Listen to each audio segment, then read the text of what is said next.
Welcome everyone to our October Durham Region Branch meeting. Here's some of our contact information.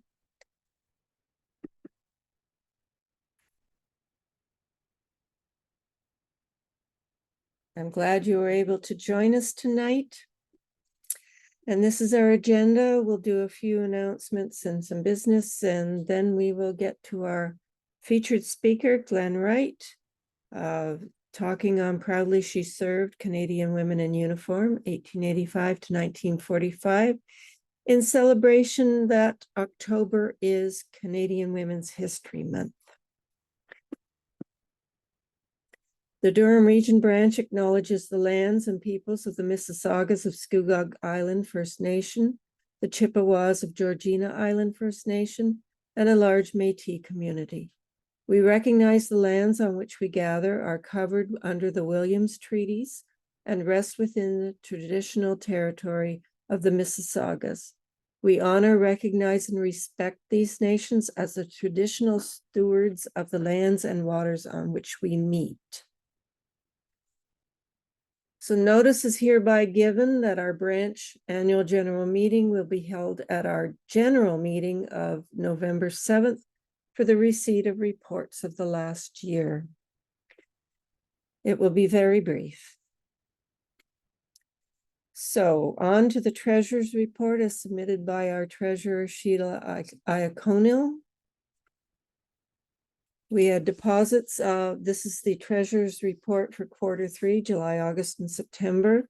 We had deposits of $624.42, $75 in membership fees, $355 in Canada Helps donations, $49 from our e-store publications, $32.25 was our GST rebate, and we had a US donation of $100 US, which was $133.17. We have withdrawals of $929. There's a service charge for $9 at the bank. Rent and internet for July and August was $600. The September check has not been deposited yet. It's another $325. The OGS conference, we sponsored Cher Latou's for $150, purchased 2 Port Perry High School yearbooks for $20, and our September guest speaker was $150. So as of September 30th, our current account balance was $1,835.86. And we have to really apologize for anybody who tried to drop in at our Zoom social hour last Thursday morning. Our Zoom link didn't work for our September drop-in. We are going to rebook to a different Zoom account for our October drop-in. Please watch our website and e-weekly about mid-month for the new link to register for our social time.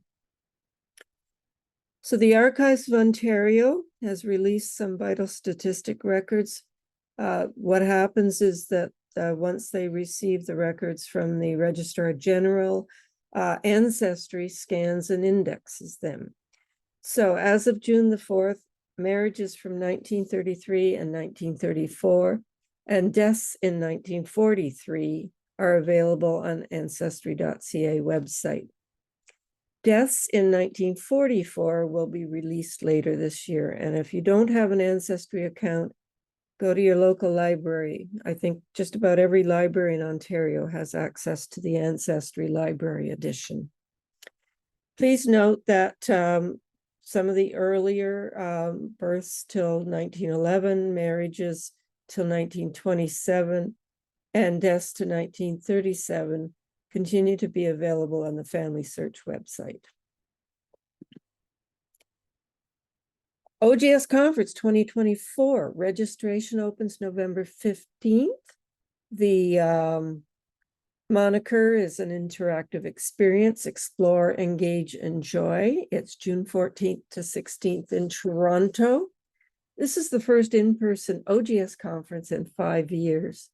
There's a really good video on the website showing a lot more about speakers, topics, workshops, and tours. Too many for me to go into here. The hotel link is active, and you can book your rooms now at the conference site, conference rate. The website is conference2024.ogs.on.ca.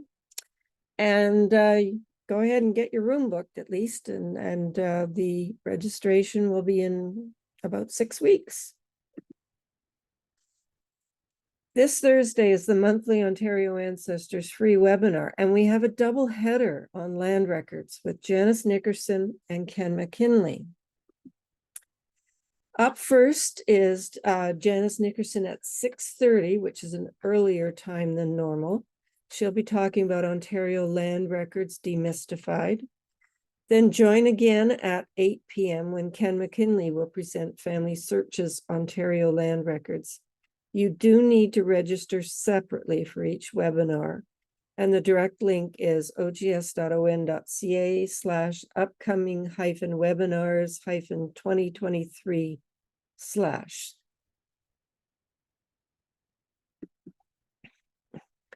Following that double header on the first Thursday of the month is a members only educational opportunity. So join us for the Ontario series with 3 more incredible presentations continuing for the next 3 Thursdays in October, covering Ontario research topics. October 12th, they came through Ontario. October 19th, dive deeper into researching your Ontario ancestors. And the 26th, court records at the Archives of Ontario. You must sign into your account in order to register for these presentations. You can also find this in the Members Corner under Resources on the homepage at ogs.on.ca.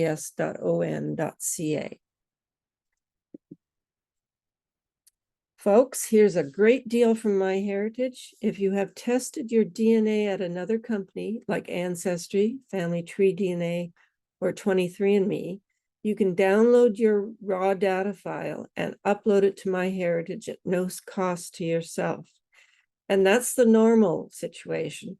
But this special deal unlocks all the tools, even the premium ones, for you for free forever. So hurry, this expires in 5 days, October the 8th. And continuing in DNA, there's a DNA webinar tomorrow at Legacy Family Tree Webinars, 2 p.m. with Johnny Pearl, beginning with DNA Painter. So if you have tested your DNA and listened to any DNA talks, you've probably heard about the website called DNA Painter. Johnny Pearl is a genealogist, DNA enthusiast, and web developer based in Swansea, Wales. He's the creator and founder of DNApainter.com. He started his website with chromosome painting, but it's so much more now because he's collaborated with leading genetic genealogists to create other popular tools that help people interpret the results of their autosomal DNA tests. If you can't join tomorrow, Johnny's recording will be free to view for a while, at least a week, but I've noticed some of his other ones have stayed free for forever.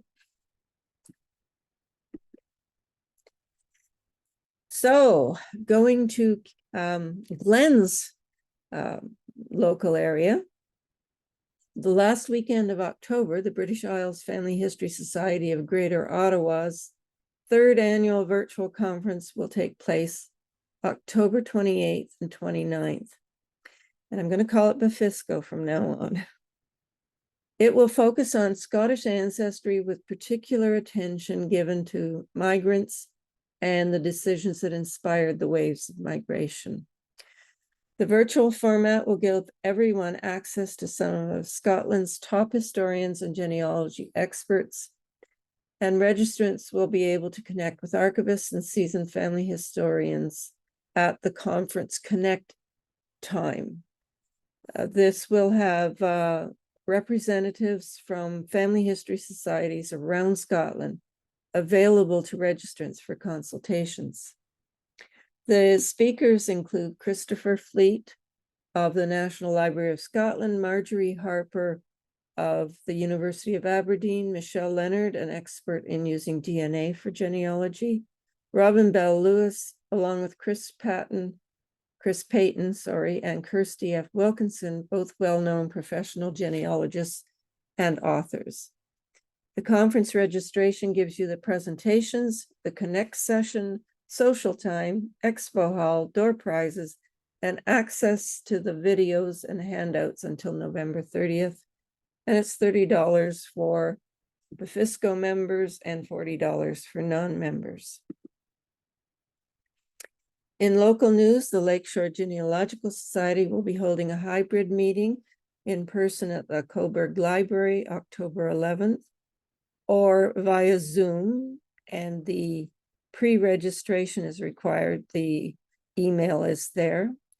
The guest speaker will be Linda Korup, and this fascinating collection, which is the miscellaneous collection at the Archives of Ontario, includes indentures of apprenticeships, militia commissions and discharges, copies of letters from pioneers, notices to settlers and emigrants, plans for new towns, and lists of settlers.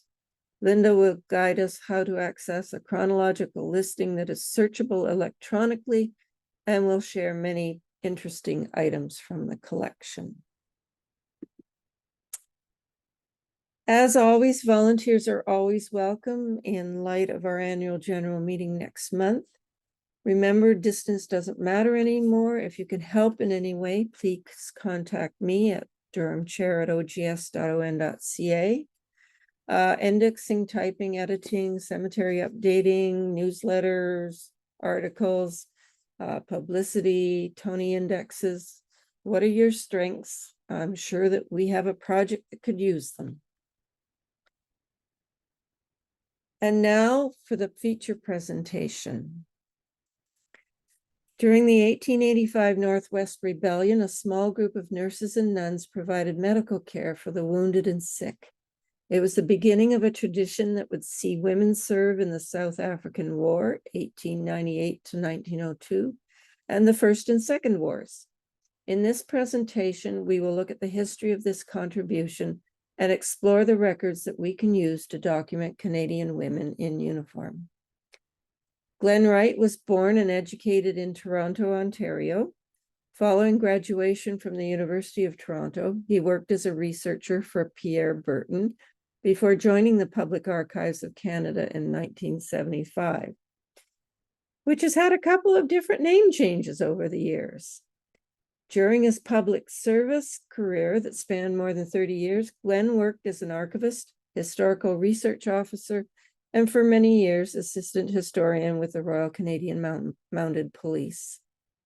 Retired since 2006, he is a frequent speaker at family history and genealogical events, especially the Ontario Genealogical Society, with a special interest in Canada's military history and the men and women who have served in uniform. Glenn has also been associated with television programs such as Who Do You Think You Are?, Ancestors in the Attic, and Engraved on a Nation. He has published widely in family history, genealogical, and historical magazines and journals. Glenn is also the author of Canadians at War, 1914 to 1919, a research guide to World War I service records, published by Global Genealogy in 2010. And Controversy, Compromise, and Celebration, the History of Canada's National Flag, by the Historical Society of Ottawa in 2017. Glenn has been actively involved with the British Isles Family History Society of Greater Ottawa and served as the Society's president from 2010 to 2014. So give me a couple of minutes while I stop my PowerPoint and we'll get Glenn's PowerPoint set up.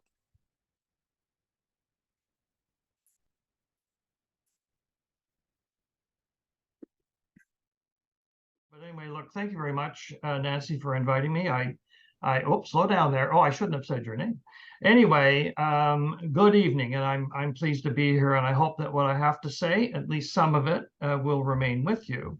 Now, my intentions are generally three in number. I'm going to review the historical role of women in the Canadian military in the 20th century, just as context, just if you're not familiar with all that. And I'm going to point to some of the records. Obviously, in 45 minutes, we can't look at every relevant record, but I'm going to look at some of them that you can use to research a female ancestor who served in the certainly in the First and Second World Wars. Now, as an added bonus, however, and especially if you're interested in the First World War, I'm going to tell you about a large collection of First War records that few people have seen, okay? In fact, if you are researching either a male or female in the First World War, I can tell you right now that your research is not done. Nancy, just leave it right there. Okay. Perhaps this is an appropriate place to begin. And you were looking at that slide with Laura Secord. Of course, she's well known, if not for her role in warning the British about an American attack. She is certainly known for her chocolates. Over on the right was a picture of Maria Hill, who, if you're familiar with the literature of the War of 1812, was the daughter of the regiment, that kind of thing, and played a role in the war. So both Laura Secord and Maria Hill certainly had a significant role to play in that conflict, and many other women did too. If one is familiar with Diane Graves's book, In the Midst of Alarms, The Untold Story of Women and the War of 1812. But taking my cue from the War of 1812, I want to look at the role women have played in Canada's military history from the 1880s through the Second World War. And I think, Nancy, you're going to have to start hitting the little button there to pull out the stuff. I should have taken that out, but I didn't. In Canada, yeah, put them all up. Yeah, okay, there's only three. Right there. Okay. In Canada, the first women officially attached to any military operation would have been during the resistance or rebellion of 1885. 5 nurses from Winnipeg and 7 members of an Anglican religious order, the Sisterhood of St. John the Divine from Toronto, traveled to present-day Saskatchewan to assist the very small military medical staff that existed at the time. It was a very humble beginning. There are no personnel type files for these women. In fact, it's even been a bit tough finding out exactly who the 12 are. But anyway, they all received the Northwest Canada Medal, the first women so honored with a campaign medal. Now, in 1900, the Yukon Field Force was created and sent to the Yukon, as the name suggests, to guard our northern frontier from American encroachment. The recently established Victorian Order of Nurses, the VON, sent 4 women nurses to assist with the medical work. And one of the 4 was a woman named Amy Scott, who also served in the South African War. And there was a group of women that went to South Africa, which is really the true beginning of military nursing in Canada. Nancy? In Toronto, there were 12 trained nurses. It was a very small beginning, but by the war's end, 12 had experience with the British Medical Corps and a small Canadian field hospital as nursing sisters. 4 went with the first contingent in October 1899, followed by 4 more in February 1900, and then 4 more after that. A very interesting group of women. As it turns out, it was at this time that nursing was emerging as a profession, and this is part of this looking at trained nurses in the military setting. And it was this small contingent of nursing sisters in South Africa that ensured the acceptance by military authorities in Ottawa to have female nurses. Again, Nancy?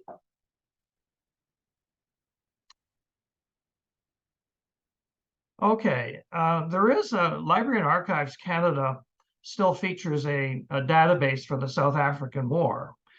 It does not include very much information about the nurses, for one, just not there. although the medal registers, which are a part of that database, and references to their applications for a land grant in 1908 are included, but there are no service type files that have come to light either here or in Great Britain for these women and their service in South Africa. The main source of information actually comes from published sources, although more is known about those of the 12 who also served in the First World War. Again, Nancy? So there's a legacy. The acceptance resulted in the formation of the nursing service within Canada's Department of Militia and Defence in 1901. It included 8 of the nurses who had also served in South Africa. You'll be perhaps surprised to know that the nursing service was actually created before the Canadian Army Medical Corps, which was established in 1904, and it included a nursing service they identified 25 positions, or an establishment of 25. And although most of these women who were accepted by the military went into a reserve, which was actually very important when we got to 1914. So how did things stand in 1914 in the summer, just as the war broke out? There were only five nursing sisters in what was known as the permanent force. They were 5 who had regular permanent jobs in the militia and defense. There were 57 in reserve, however, and these were qualified nurses. But within 2 weeks of war being declared on August the 4th, of course, several hundred women volunteered to serve with Canada's Expeditionary Force. The main point here is there was no question that female nurses would not be part of Canada's contribution to the great cause. So in 15 short years, from 1899, when the women first went to South Africa, nursing sisters had proven their worth on and off the battlefield. And that brings us, Nancy, to the Great War. Okay, keep clicking until it's going to come up. The larger scale of the Great War, already evident by the fall of 1914, provided another opportunity for qualified nurses. And it's important to note that as far as those who were accepted, it required graduation from a recognized hospital. The training of nurses, as you may know, was done in hospitals. It had to be from a recognized hospital, and they weren't all recognized. And it also required experience in a hospital that had a minimum of 100 beds. Okay. And of course, only single women need apply, although oddly enough, there are some exceptions. And I've got one to show you a little later on. There was a sense of duty. It was related in part to the beginnings of a tradition in the Canadian military, but also, like I said, from the professionalization of nursing at the turn of the 20th century. Now, the numbers alone actually are a measure of the commitment and dedication of nursing sisters in support of our medical corps and our soldiers in general. So it's been estimated about 3,200 women volunteered and were accepted. They were qualified nurses, and about 2,500 served outside Canada. Nancy? You can start clicking the little buttons there and the images will, that's better. Okay, well, of course, where were the nursing sisters? Of course, they were in France and Belgium, near and behind the fighting front. They were in England and elsewhere in Britain. They served in the Mediterranean and Salonika and Lemnos Island, and throughout Canada in military hospitals, in training camps, okay, as an example, and also in 1918, when Canada sent a small force to Siberia, a couple of nurses went along for the ride. Okay, Nancy? There's Siberia. Nancy? Okay, click them all in. I think there's 4 or 5 items here, and then we can move along. Nursing sisters served in many hospitals established in the United Kingdom and those closer to the actual fighting in Europe, the casualty clearing stations. They had general hospitals, they had stationary hospitals along the coast of France, and that's where you found Canadians. On the ships, of course, the convalescent homes in England and convalescent homes also in Canada, and the hospital ships that went back and forth. And you might recall the story of the Clandovery Castle, the hospital ship that was sunk in 1918, and we lost 14 nurses in that one event. And in Canada, of course, there were hospital trains that met the ships in Halifax and carried the wounded and sick throughout the war. And of course, in the military hospitals and other facilities in Canada, such as an organization known as the Military Hospitals Commission, and later on the Department of Soldiers Civil Reestablishment, was the forerunner of Veterans Affairs Canada. Now, documenting service, Nancy. And I certainly didn't mean to leave those bullets up there like that. I apologize for that. Anyway, the personnel records for nursing sisters are available at Library and Archives Canada. And of course, you may know if you've done any First War research, they're also available on Ancestry, but are described a bit differently, which is kind of, I can't believe that people would do this. At Library and Archives Canada, it's personnel records of the First World War. On Ancestry, it's World War I personnel files. So I think most people understand that you're looking at the same thing at that point. Now, all the nurses in Canadian Army Medical Corps and the CEF were officers, and nursing officers signed an officer's declaration rather than that attestation paper that your great-great-grandfather might have filled in. Although in some cases that attestation form was used. Nurses didn't, in a sense, didn't volunteer like my grandfather did. They were actually appointed and they were commissioned to their rank, just like any other officer. The documentation that's available at Library and Archive or Ancestry confirms service and medical information from the time of appointment to discharge. It's important to remember, years ago, when I did that little book on the First World War, I described these as personnel files, okay? But it's clear now that they're not. They are, in fact, collections of documents that would confirm service, and they would also confirm any kind of injury, any kind of wound. And the documents were brought together. They were stripped to a certain point in the 1940s, but they're not sort of files in the traditional sense of a file. But anyway, it doesn't matter. We all know what we're looking at.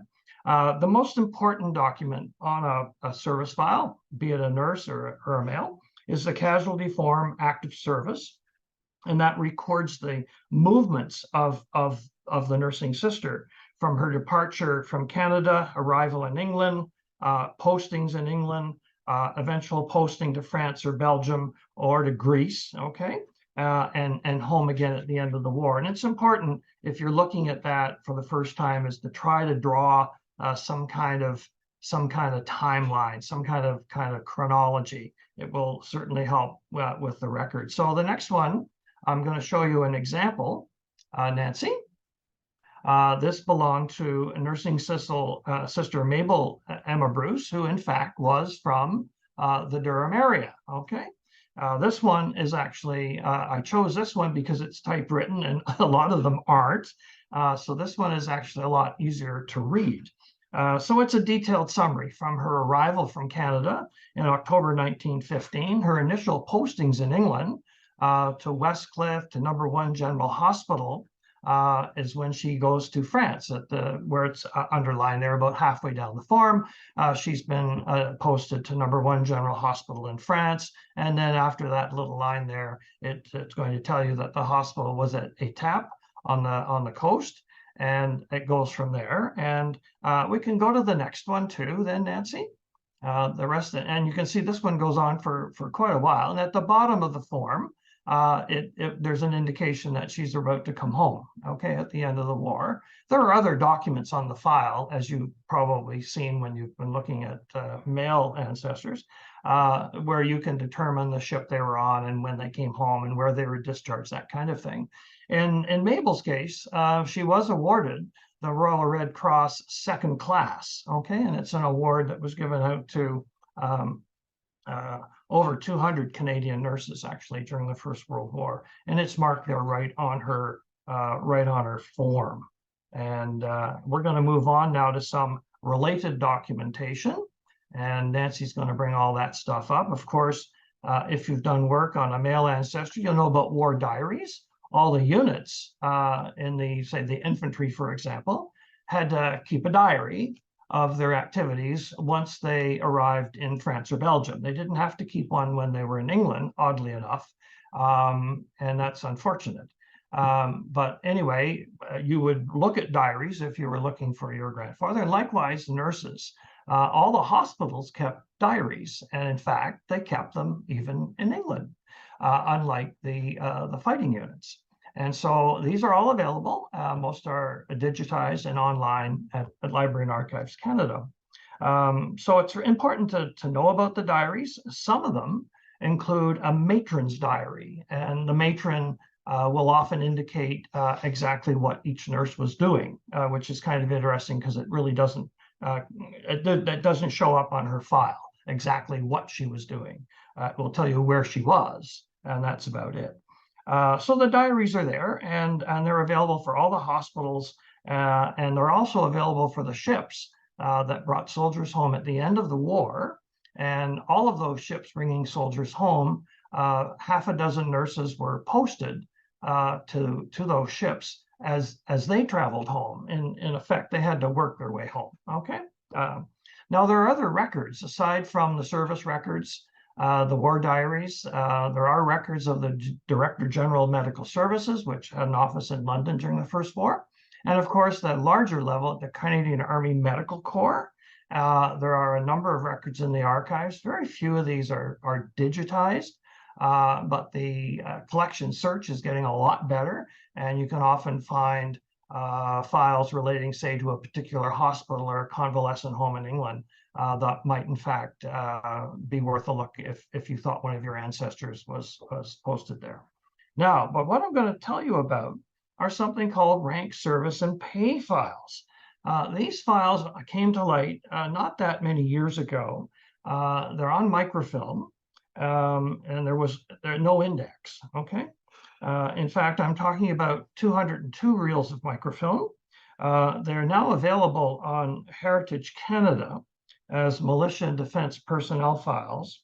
The nurses, however, have been indexed and can be searched on collection search on the LAC website.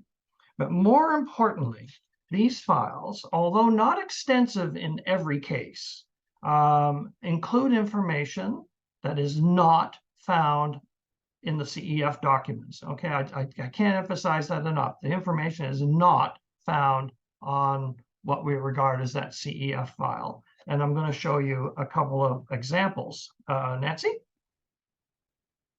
And I don't think she's in the audience tonight, but to illustrate what I mean, I'm going to use examples from Cher Latouze's book on Durham County nurses that was published several years ago. She did nurses from Durham County who served in the First War, and she wrote short biographies of some 36 women.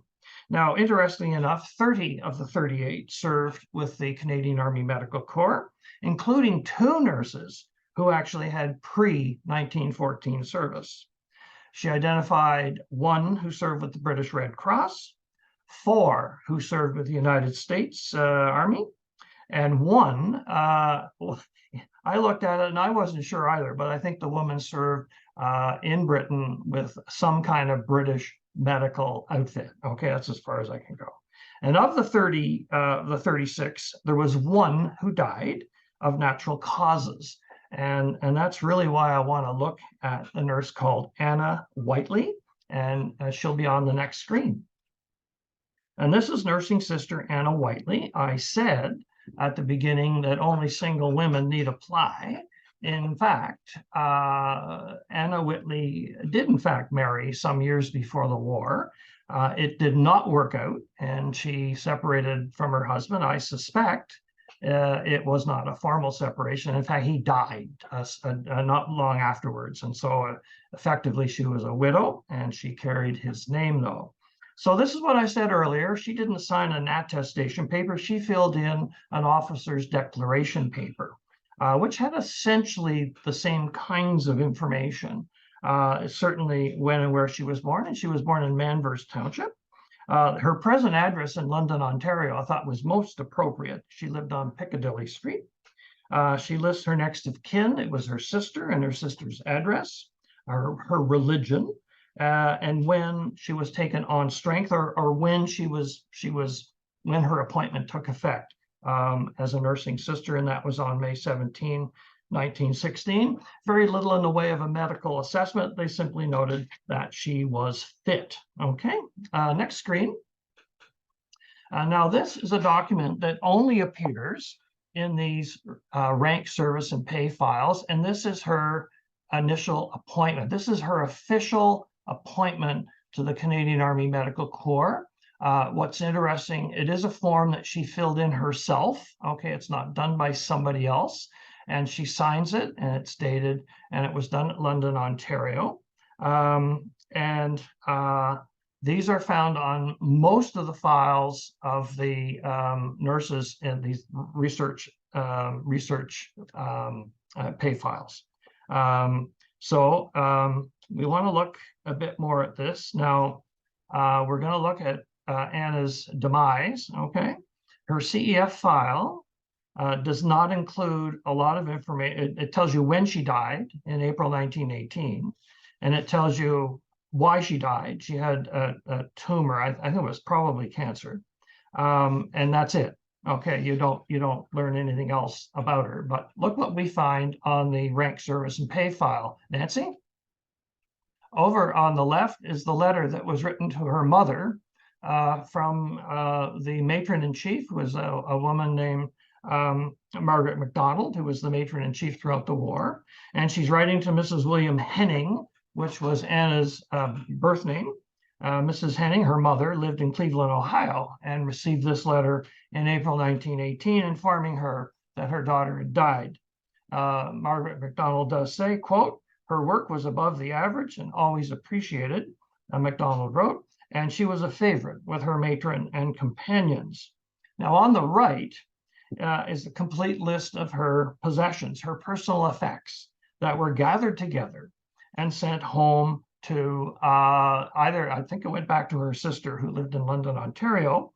It included, it's an amazing amount of stuff, okay? You just have to look at it to know that, including 2 gollywogs, if you know what they are, a set of false teeth, 15 books, letters and photos, and even a bag of soiled linen, okay?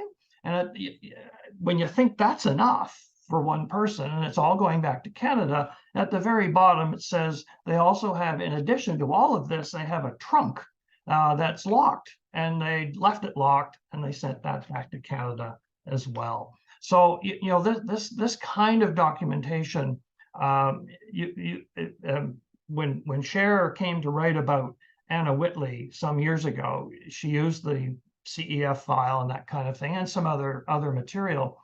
But I hope she gets to see this, because in this case, Anna Whitley's file is 200 documents in length. Okay.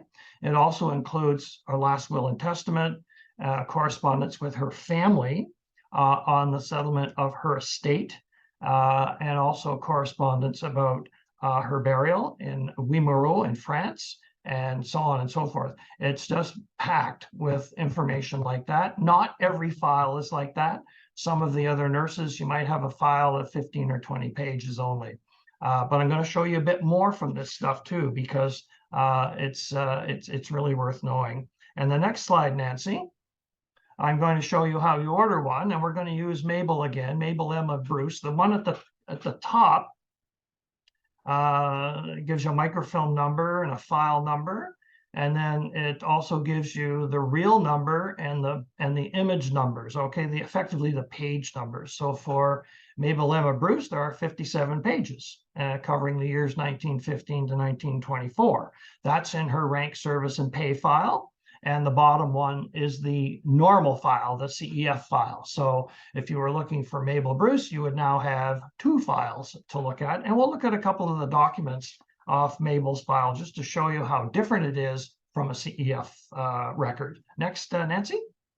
So on the left, you've got a form where information was collected before she was appointed. Okay, they're trying to gather and trying to find out who Mabel Bruce is. And what's really interesting here, and again, I have to repeat myself, it's not on her usual file. It does say that she trained at the General and Marine Hospital in St. Catharines, and she was in the class of '04. She did postgraduate work at the well-known Bellevue Hospital in New York City, where she was subsequently employed as head nurse and superintendent. On the right, you can see the telegram, the night letter, is the wire she received on August the 24th, 1915, offering her an appointment. Okay, so they've already seen the document on the left, and they know that she's qualified. And so they write to her and they say, okay, Mabel, if you want to serve in the Canadian Army Medical Corps, you report to Ottawa no later than September 2nd. So they gave her a week to come to Ottawa and settle up and all that. They do remind her in that telegram that the luggage was limited to one steamer trunk and a handbag. Okay, one more thing from Mabel's file on the next slide, which is kind of interesting. This is called a statement of war service. And again, you won't find it anywhere else. And the nurse herself, or in a case, it could be a male officer too, but in this case, it's Mabel. She had to fill the form in, and she's very detailed, very specific about where she is and what she was doing and the dates and so on and so forth and all this kind of stuff. Over on the right, she said that she should have the Royal Red Cross second class. It appeared in the London Gazette on January 1st, 1918, and she writes right on there, she was decorated on May the 4th, 1918. Again, lots of detail that you wouldn't normally find on a CEF record. So those are the rank, service, and pay files, and I did show you how to fetch one of these. And go to the next slide there, Nancy, and it's as simple as going to Heritage Canadiana and putting in the real number after you've looked it up on a collection search at Library and Archives Canada.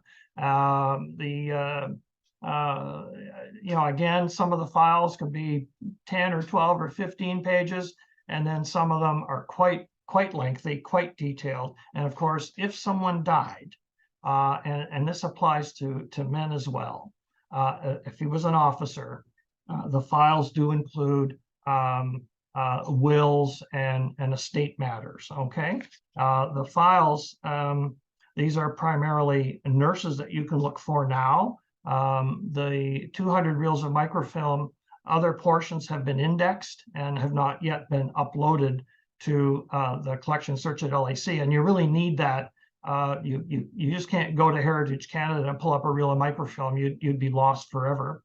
But officers have been indexed, chaplains have been indexed, pre-war South African War individuals have been indexed as well. I don't think those records are yet in collection search, but the archivists there are quite aware of these records, and they're trying to get them up on collection search as quickly as possible. Okay, move on, Nancy. Of course, there were a lot of Canadian women in Britain during the war, and the Queen Alexandra's Imperial Military Nursing Service in 1915, the British government asked Canada, do you have any surplus nurses? We could certainly use them here. And upwards of 300 Canadian qualified nurses went to Britain and served with the Queen Alexandra's. And that's good if you're researching one. That's really good news. There were often one-year contracts, and a lot of the women, after having that experience of a year or so in England, turned around and joined the CEF. And so there are a lot of women who only joined the CEF in 1917, and there are often women who had experience with the British. There are also voluntary aid detachments. There's a good estimate by an academic that about 1,000 Canadian women took training from St. John Ambulance and served in Britain in hospital facilities and convalescent homes. They're a little tougher to track down, but there is some information. And of course, the British Red Cross. There's some records there about those who served the VADs. But those nurses who served with the Queen Alexandra's are explained on the next slide. And we're really fortunate here. It's War Office 399. if you're familiar with the National Archives of England and Wales at Kew, you can go, their site I think is wonderful for moving around, especially in military records. And you can go to War Office 399, you can put a name in of a nurse, and if it's there, okay, you can actually receive the file at no charge, as long as you're a registered user of TNA, and that's just a formality. And they'll actually they'll send you the file almost immediately. The ones I've received anyway. So just keep that in mind if you're looking for a nurse, a Canadian who served with the British, or you might be doing research on a British ancestor who may have served with the Queen Alexandra's. Now, just a word on the VADs on the next one, the Canadians, the 9 or 1,000 women. They're actually the best record I've found for them are in what are called the Imperial War Service gratuities. You can search these at LAC. The database is also available on Ancestry. I think Ancestry, I think things come up a little faster for you, and of course you can, I think, do more things with it. But anyway, I've estimated that about 700 to 800 women are represented in these records. And these are women who were not trained nurses, but who went to Britain and worked in some other capacity as voluntary aid detachment or whatever. I actually found a woman who worked with the RAF, okay, in some capacity. The Imperial War Service gratuity, just a note about it. So many Canadian residents went to England to serve in the war. At the end of the war, everybody who served with Canadians received a gratuity, okay, and to get people going in civilian life again, it was several $100s in some cases. Those who had served with the British and who came back to Canada, their British gratuity was somewhat less. And so our very generous federal government decided that they would top them up so that everybody got approximately the same. But in order to do that, you had to apply for it. And in the course of that application, one had to indicate where one served, the dates where one served, and the ship that the person went over to Britain on, and the ship they came home on, and often a bit of personal correspondence. So it's actually a good thing if you find somebody like that, because there's going to be some pretty good information there. So I think that's going to wrap up the First War, because I really have to move on to the Second World War. Nancy, on the next slide.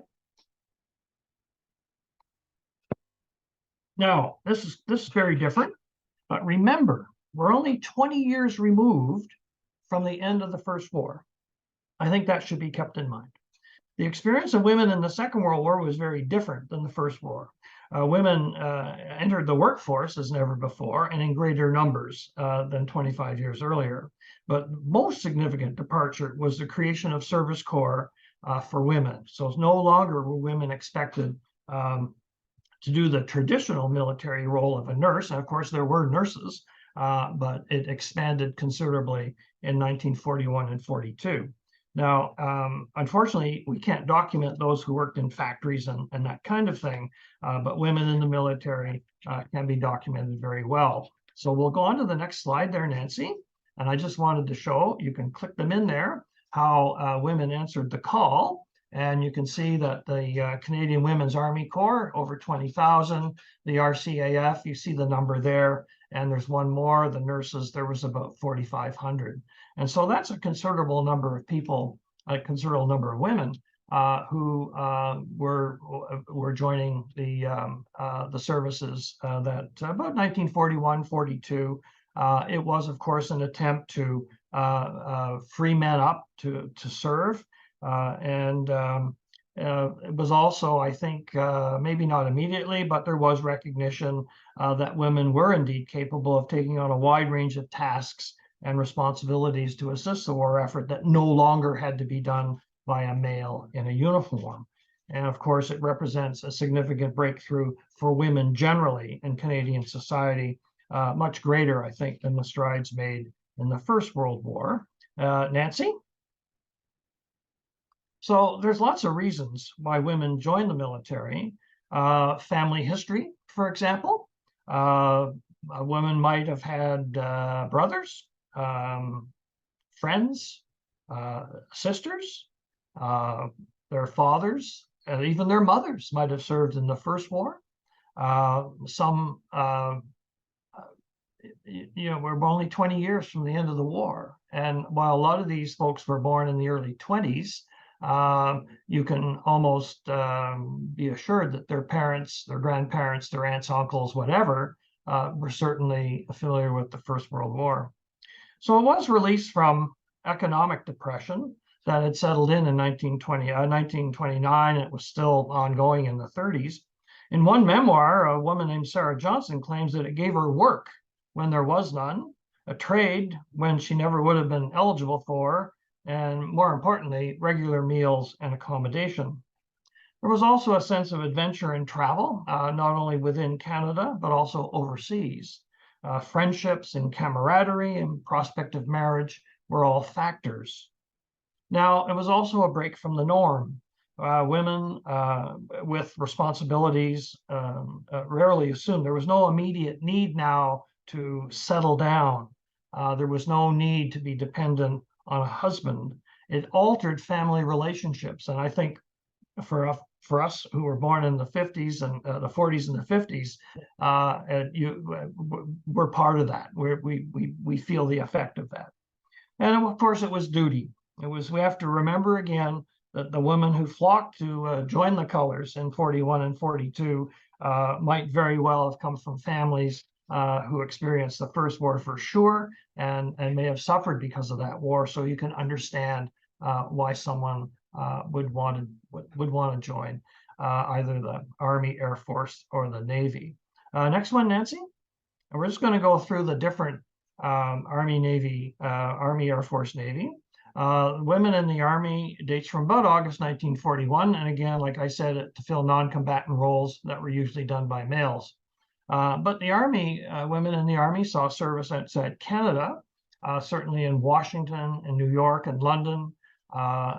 They turn up in Italy in 1944, and of course, toward the end of the war in Northwest Europe.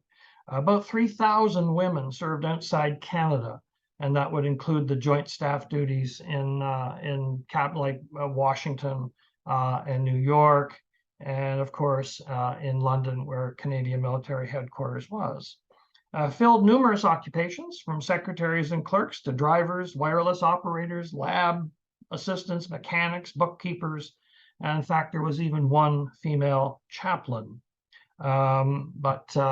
It's interesting what to work. And of course, the Army had an entertainment troupe that included women. That was the Army Show. Next, Nancy.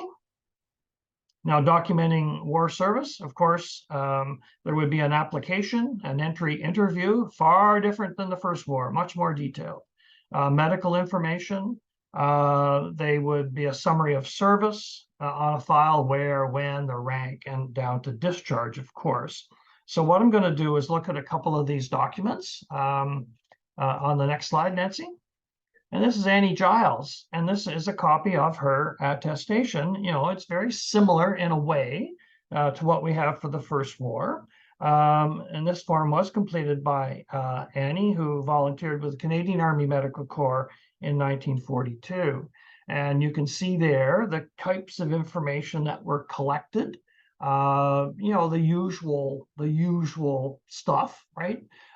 Name, occupation, religion, marital status, next of kin, and so on. And also, I guess because of heightened security during the Second World War, they wanted to know about the nationality of her parents. We learned that Annie was born in Verdun, Manitoba in April 1898, and she was a trained nurse, actually. Now, her medical history, which I'm not showing you, is very detailed, from preschool measles to the removal of a breast in 1941 because of cancer. In spite of this, she was accepted in the Army and did well until the cancer came back and reclaimed her life in November 1945. Next slide, and I'll show you what you find on these files. And this really is incredible. This deals with her education. She completed grade 8 at Vernon, BC, attended Winnipeg Agricultural College for a year, studied home economics, and eventually achieved grade 10 in British Columbia and did her nursing at Toronto Sick Kids. Just that one paragraph, okay, if she was one of your ancestors, you'd have a pretty good story right away. Occupational history: at various times, she was employed by the Merchants Banks, Burke's Jewelers, the Shriners Hospital, and as a private nurse. Now, military experience, of course, she says she has none, and why would she? The other personal history, which gets down the bottom of that form, is really rather interesting. And again, if I wish I was writing about Annie Giles. Her parents were still living, but only her mother approved of her choice to join the Army. She had 8 brothers and 2 sisters. One brother in the RCAF was a squadron leader, and there was another in the Army. We learned that she enjoyed movies, light fiction, knitting, sewing, and drawing. She could play the piano. She liked lawn bowling, badminton, and tennis. And the appraisal, the interviewer noted that she had, quote, attractive graying hair. So that kind of record you certainly won't see for the First World War. And now we're going to look at Air Force. And Nancy's going to bring all that stuff up that I've got there. It was organized in 1941, and it was renamed the Women's Division in 42. The women in the Air Force, generally known as the WDs, okay? And again, like the Army, it was to release men for flying duties, ground crew, and overseas service. Now, it's a little bit different. If some of the women in the Army went to London, New York, and Washington, women in the Air Force found themselves in the British Commonwealth Air Training Plan. Okay, and you might recall there were over 65 stations in Canada where British Commonwealth airmen were trained. Over 100,000 were trained in Canada, and for every one of those bases, be it elementary training or bombing and gunnery or navigation or whatever, they all kept a diary. Okay, so if you knew that a woman and a female ancestor was working at Dunnville, Ontario, where they had a flying school there, could very well be mentioned in the diary. And so that's important to keep that in mind.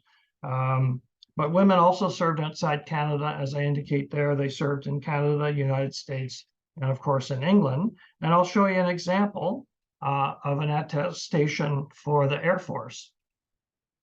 Now, the point of all this is that the 3 services, the Army, the Navy, and the Air Force, kept their own records, and they're different, okay, from one to the other. They kept different kinds of information, and they kept it in different ways, okay? So here's a case of Helen Seymour. There's a lot more information packed onto this attestation paper than there was for Annie Giles in the Army. In this case, Helen Seymour provided the full name and address, the date of birth and place, citizenship, okay, citizenship, marital status, children if any, occupation, religion, any languages spoken other than English, name, address, citizenship, and occupation of father and mother. And they wanted to know the mother's maiden name. They wanted to know Hazel's education, the names of the schools and the dates that she attended those schools, full employment history, where and the dates. And she also had to provide 4 references. That could be her employer, address, a school teacher, church minister, that kind of thing. And those are on her file, okay?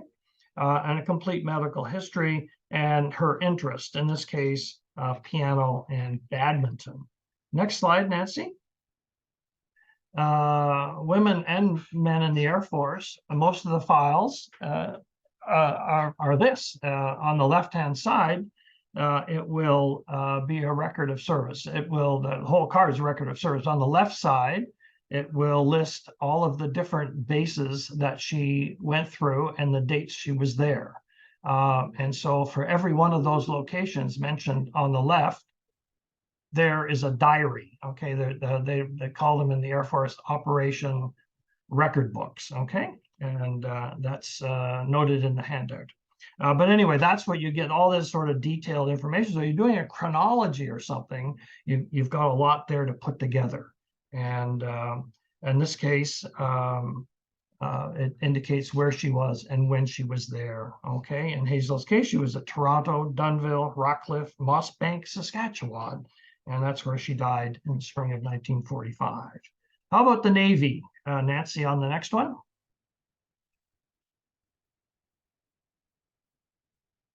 Came along a little later than the Air Force and the Army in July 1942. Same idea: release men who were at shore duty, get them out to sea, and women in the Navy, I suspect, like the Air Force and the Army, were located in 22 different occupations in 42, but 39 by the end of the war.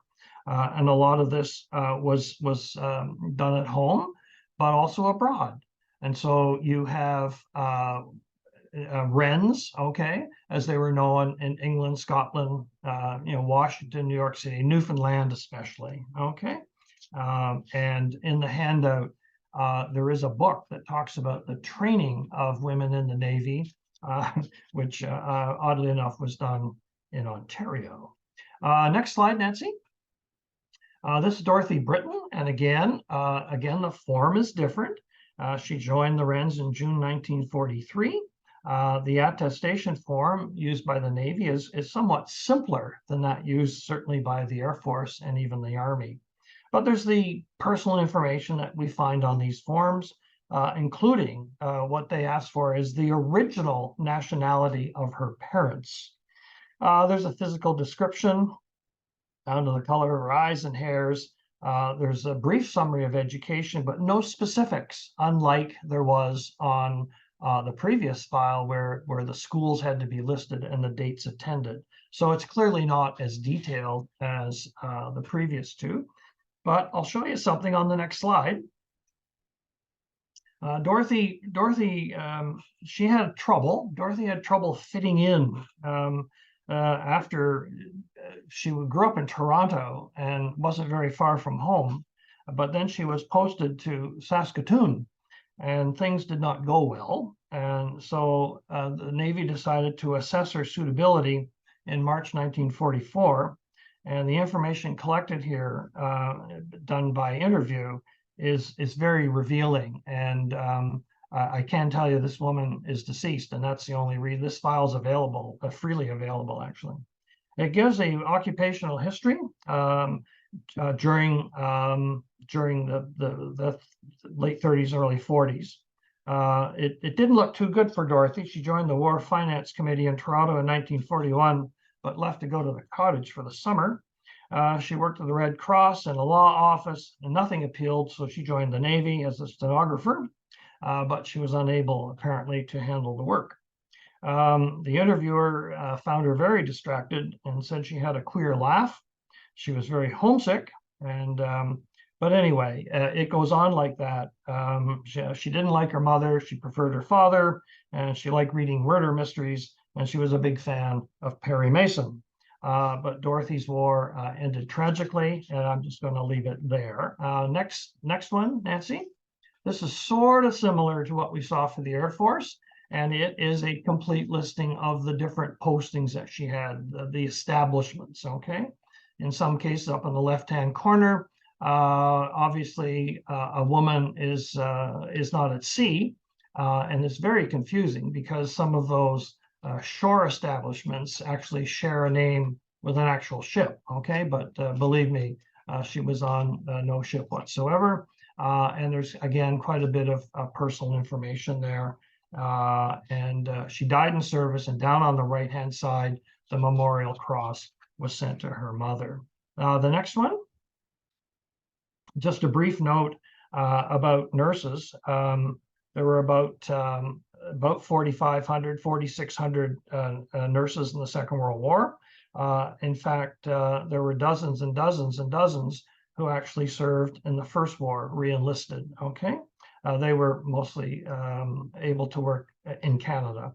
And just think about how old they might have been. So they worked in hospitals and medical facilities at home and abroad, wherever Canadian service personnel were located. And in 1941, oddly enough, 300 Canadian nurses were recruited for the South Africa Military Nursing Service.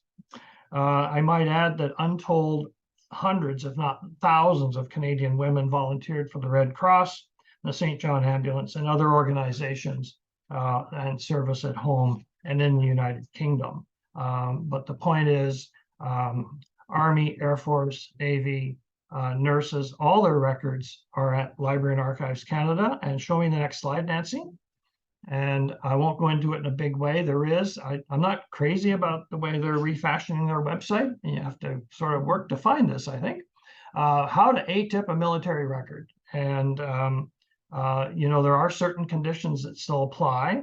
If a service woman is still living, and in fact, I have a neighbor, I have a friend whose whose aunt is still alive at 102 almost, who served in the Reds. Okay, so it's quite possible that people are still alive. If still living, only she can access the file, and she can get a complete copy from Library and Archives Canada at no charge. If the servicewoman has been deceased less than 20 years, next of kin can ask for the file, but they're not going to get all of it. They'll get most of it, okay? If the servicewoman has been deceased for more than 20 years, and you can prove that with an obituary or find a grave, then there is no reason why the entire file wouldn't be released to you eventually. But we all know, even when you use ATIP, which is the Access to Information legislation, you put down your $5. Under the legislation, you're supposed to get your file in 30 days. It's just not happening anymore. The last file I ordered, I think I waited about 3 months for it. Okay. LAC say they're improving that, but let's hope so before we're all finished doing our research. So that's files. And don't just write to them, ask for the file. Use ATIP, plunk down your $5, and at least you're in the right queue at that point. Next one, Nancy. We're going to wrap up. Of course, if the person is deceased, all those files are available. So the 3 that I used tonight, the only way I could do that to show you samples of the documentation was to take people who had died. And so, in fact, the Giles one died of cancer. The other 2 women, unfortunately, died from suicide. But I'm not revealing anything that can't be revealed. These files are available on LAC and on Ancestry. The only thing I'm going to warn you about is that the files are not complete. The files on Ancestry are roughly about 60 documents or 60 pages long. And that is not the complete file. They were done some years ago when Ancestry wanted to digitize the records, but didn't want to digitize all of it.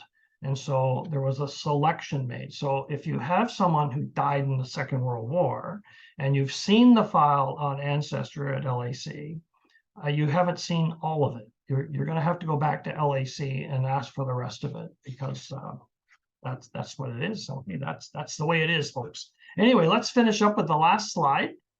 And I just want to say the number of women who served in the Canadian Forces in the Second War, and I mentioned the First War, represents a breakthrough of enormous proportions, together with the tens of thousands who entered the industrial workforce. It's a significant contribution to the winning of the war, but more importantly, it laid foundation for the future progress for women in Canadian society in the following 3 or 4 decades, as we know. In fact, our women in uniform were real pioneers of the feminist movement that has made Canada a better place to live.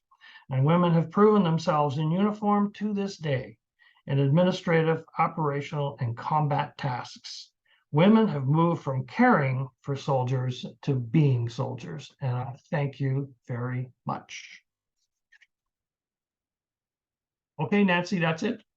Okay, wow, Glenn, that was a whirlwind tour. And I look forward to receiving your handout. Yeah, I'll send that tomorrow. Okay. Yeah. So I put it in the chat, but in the meantime, if people could just send me a quick need the handout to durhamchair@ogs.on.ca, I'll be able to send it on to you.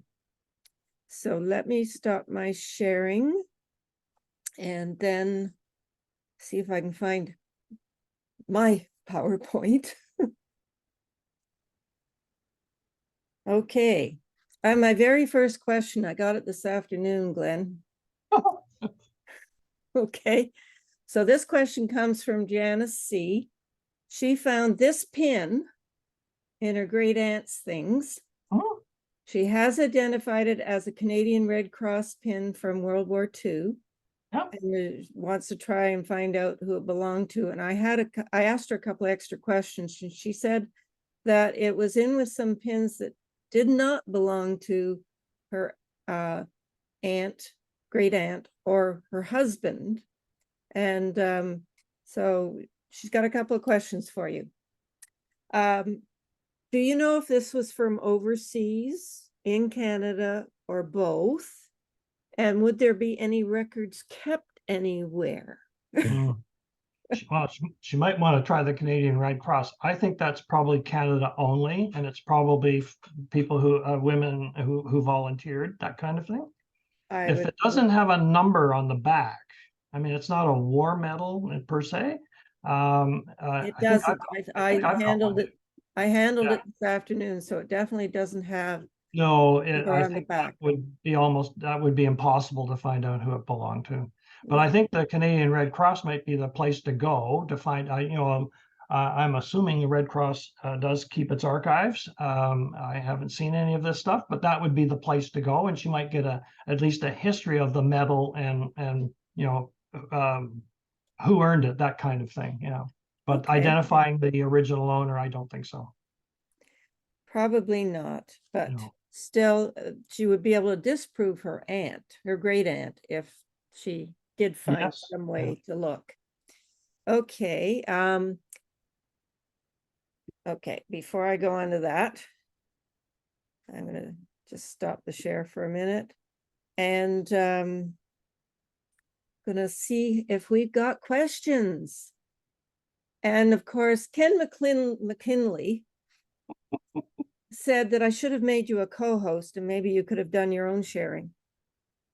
Well, yeah, but he should know that you couldn't do that. Well, I don't know. I didn't try co-host. That didn't Okay. occur to me. Okay.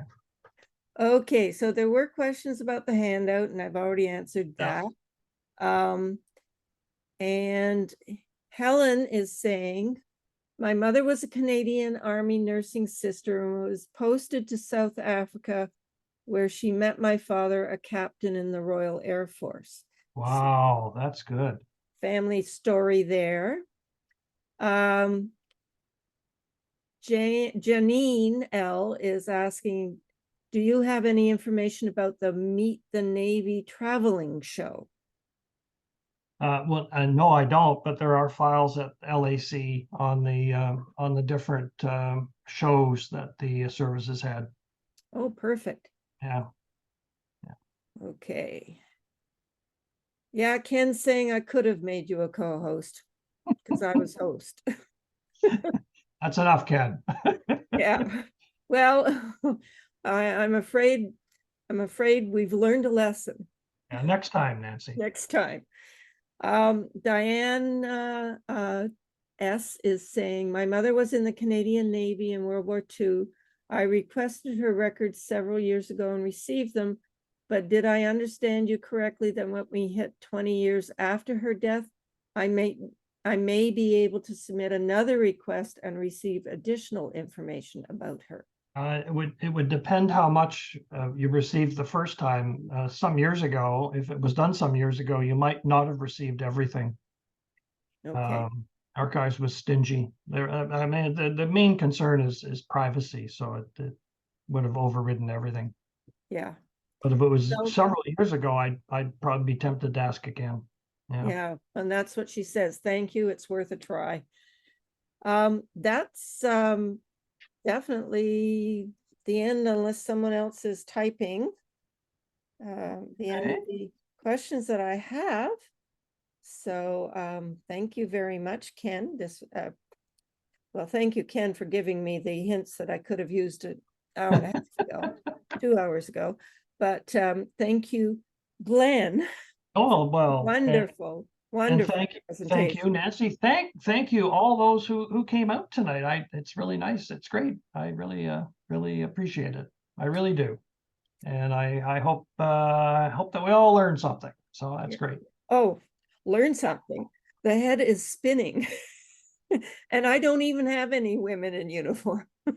Well, it's sometimes, you never know. You never know if a new ancestor is going to come around the corner tomorrow. And so it's good to know about records that you wouldn't normally use. And, they're there now. That's the main thing. That's the main thing. And the stuff that's on Canada Heritage sounds amazing. Yes, it is. It is indeed. And there are probably 200,000 files. So that no one's ever looked at. So, Wow. yeah. Okay, much less indexed, right? Yes, that's ongoing. It's an ongoing project. Yeah. Okay, so just Okay. finishing off the last few slides that I have. So don't forget that we're open in the library Tuesday and Thursday mornings, but it's by appointment. You must contact Stephen Wood to make sure A, we'll be there, and B, we can get the front door open. And we won't hear you unless you throw rocks at the windows on the 3rd floor. Our DNA Special Interest Group meeting is October 18th. For privacy, since we show a lot of our matches, you must email me in order to get a link for the meeting and get on our mail list. We use Jitsi, which is a internet browser platform, so you don't have to download an app or a program. We're quite happy with it. Again, as always, if you find what we've been doing and producing in our publications and the speakers that we've scheduled, if you found it all valuable, we invite you to go to our donation button on our homepage and make a donation, and Canada Helps will send you a tax receipt automatically by email. Our next meeting is Ben Dawson, who's going to be talking about DNA clustering. For many of you, getting a list of your DNA matches was very exciting. Suddenly you've got hundreds, if not thousands of people connected to you. But sorting through those matches can be a daunting exercise. If you begin, you'll probably begin with immediate family, first and maybe second cousins, but once you've done that, moving beyond can be a real struggle. So one technique often implemented when trying to sort the matches is called clustering. This presentation on the Leeds method is very helpful in identifying which of your 4 grandparent ancestral lines your unknown matches belong to. Ben is the co-chair of London Middlesex branch. He's a director on the OGS board, and he's the lead person on the Genetic Genealogy Special Interest Group for Ontario ancestors. I think it will be very interesting. And as I said, Glenn will have his handout to me soon. And if you want a copy, just email me at this. Yep. I'll fire that over you first thing in the morning, Nancy. Okay, that's great. Okay. Yeah, and thank you again, and we'll see you next time. Okay. Okay, bye for now. Bye. And then in December, we've got our annual show and tell and Christmas social, and we have booked Linda Korup for the 2nd of January. Really and Truly the Father. It's a series about bastardy oaths, or also known as oaths of affiliation, usually dated between 1837 and 1921. And most of the oaths of affiliation have not survived, but documentation does remain for 8 districts and or counties, including the old Newcastle district, which covered the area of the United Counties of Northumberland and Durham. So she's actually produced a publication transcribing them from 1837 to 1861. So that will be really interesting. And I thank you for attending. Enjoy the rest of your evening. We hope to see you at next month's meeting. If you'd like to save the chat, you can go to the bottom where you would have typed your question. There should be a button. I don't see the 3 dots. Normally you would see the 3 dots and a thing that said save chat. Okay, well, well,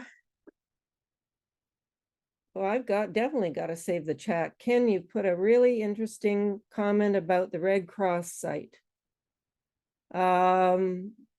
We do not have records from the Second World War.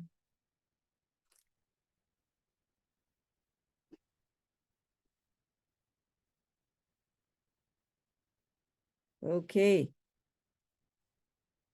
Thank you, Ken. And thank you, everybody, for attending. And we'll stop our recording and